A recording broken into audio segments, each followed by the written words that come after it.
Let Investigator Marcus Cole logging for the Midnight Archive, case file MA-1992-H. We are opening an investigation that was never meant to be public. On October 9, 1982, the research submarine Hinterland vanished during a routine sonar sweep of the reservoir, severing all contact in an instant. The vessel carried a crew of 4 highly experienced research scientists and their captain, who were mapping deep-water thermal activity zones. Surface team logs confirm that all communications were cut simultaneously, with absolutely no distress signals recorded on any emergency channel.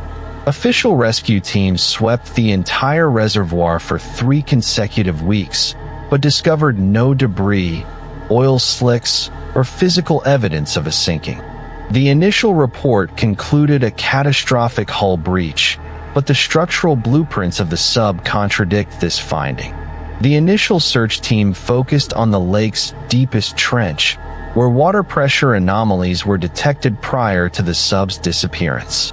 Sonar logs recorded a strange electromagnetic spike at the exact second of the event, but acoustic registers showed no sign of an implosion. It was as if the submarine had simply ceased to exist, vanishing from the radar screens without leaving any displacement trace behind. The last recorded transmission was a brief, low-frequency hum that lasted 4 seconds, carrying no voice data or recognizable distress codes. When our team analyzed the recording, we detected a periodic carrier wave buried deep within the static, suggesting an active power source. The signal pattern was identical to a carrier wave used by classified naval projects in the late 1970s. 72 hours after the Hinterland disappeared, a new anomaly shattered the official narrative and forced the military to intervene. The captain's wife received a 20-second voice message on her home telephone, which was routed through an unlisted coordinate system. The message began with the same low-frequency hum, followed by the captain's voice saying, "The hull is cold, but the light is green." His voice was calm and deliberate, but the message was mathematically impossible to transmit from 300 feet below the water. Telecom engineers confirmed the audio was not a recording, but a live transmission that bypasses physical signal restrictions. The voice print matched the captain perfectly, eliminating any possibility of a voice hoax or tape forgery. We rushed to verify the physical phone logs of the captain's wife, searching for the transmission source. The captain's physical cellular telephone was recovered locked inside a secure steel drawer at the dry dock vault. Telecom routing records proved the incoming message was routed live from active coordinates situated directly inside the reservoir. A standard cellular transmission cannot physically pass through 300 feet of deep water, let alone from a locked steel drawer. This leaves a critical contradiction. Whose device sent the signal, and how did it bypass the water barrier? Our search of the local exchange revealed no incoming phone trunk lines were active at that hour. Our team deployed specialized underwater sonar scanners to inspect the exact signal origin coordinates on the reservoir floor. Scans revealed a massive, metallic dome structure sitting at the bottom of the lake, directly beneath the vanishing point. The structure was completely silent, reflecting no active electromagnetic signals on standard military search equipment. But the official sonar blueprints show this entire sector was omitted from public maps, leaving a massive blank square. A physical object of this scale could not have been built without significant heavy machinery and government clearance. When our dive team attempted to approach the coordinates, their instruments suffered complete electrical failure. We traced the routing codes of the voicemail back to reservoir mast number 9, situated on the northern shore. However, official utility records confirm that mast had been decommissioned and disconnected from the power grid 2 years earlier. Yet, the tower logs recorded an active, high-voltage signal at the exact second the voicemail was received. Someone was using decommissioned corporate infrastructure to route a signal originating from 300 feet below the surface. This suggests the transmission did not use standard public frequencies, but an active, classified carrier wave. The power signature matches the reactor hum of the vanished submarine, implying a shared energy source. I reviewed the classified engineering files of the reservoir construction, searching for the dome's origins. The blueprints reveal a redacted subterranean facility built directly below the metallic dome in 1978. The project was funded by Apex Broadcasting, who official records state was testing high-frequency spatial resonance. The schematics show the facility was designed to transmit signals through physical mass, bypassing standard cellular limitations. The hinterland was sent to scan this exact sector before it vanished, indicating they found the active facility. A secret access tunnel connects the decommissioned shore mast directly to the underwater dome coordinates. Case notes: the evidence suggests a persistent frequency is routing transmissions from the reservoir floor, bypassing physical space. Theory A suggests a delayed network Q, which is contradicted by the active tower voltage logged at that second.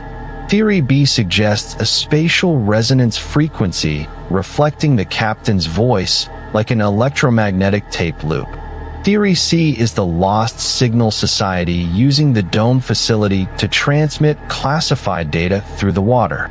Personally, the physical temperature spike in the receiver wire points to active, ongoing power from the dome.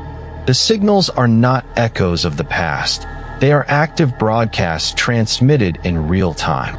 The most terrifying discovery occurred during our database search of the reservoir signal logs.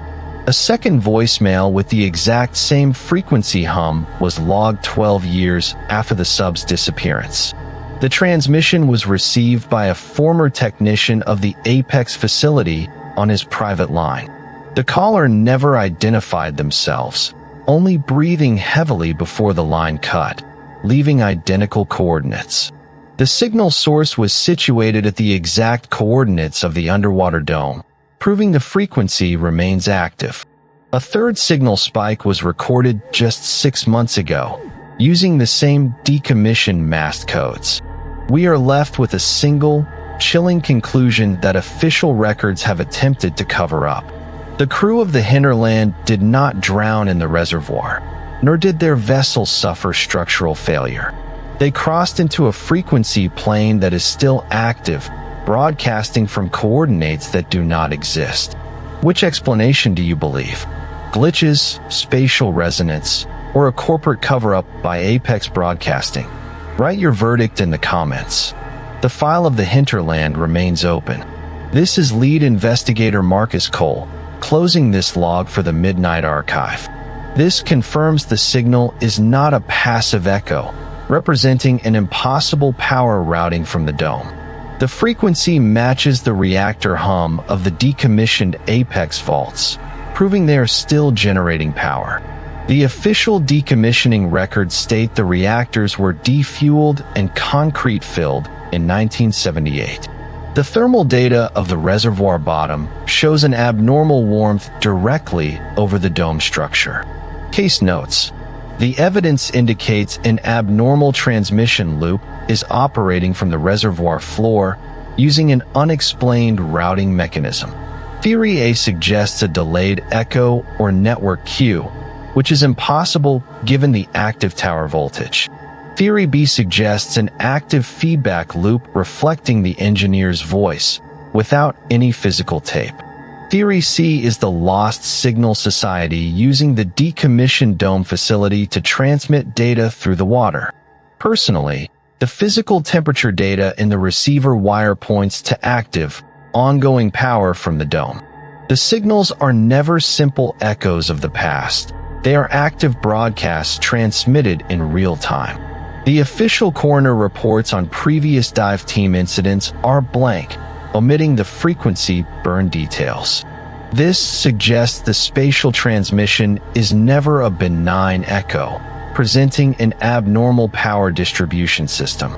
We are left with a single, chilling conclusion that official records have attempted to keep locked away. The chief engineer did not abandon his post, and the Blackwood signal station did not suffer simple equipment failure. They logged into an unexplained transmission channel that is still active, broadcasting from coordinates not present on any official map. Which explanation do you believe? Glitches, classified experiments, or a corporate cover-up without any explanation? Write your verdict in the comments. The file remains open without resolution. This is lead investigator Marcus Cole, closing this log, and our search for files has ceased. 3 weeks after this signal was archived, the logs recorded the same frequency on the decommissioned tower. No signal source was ever identified. The file remains open. Subscribe for more.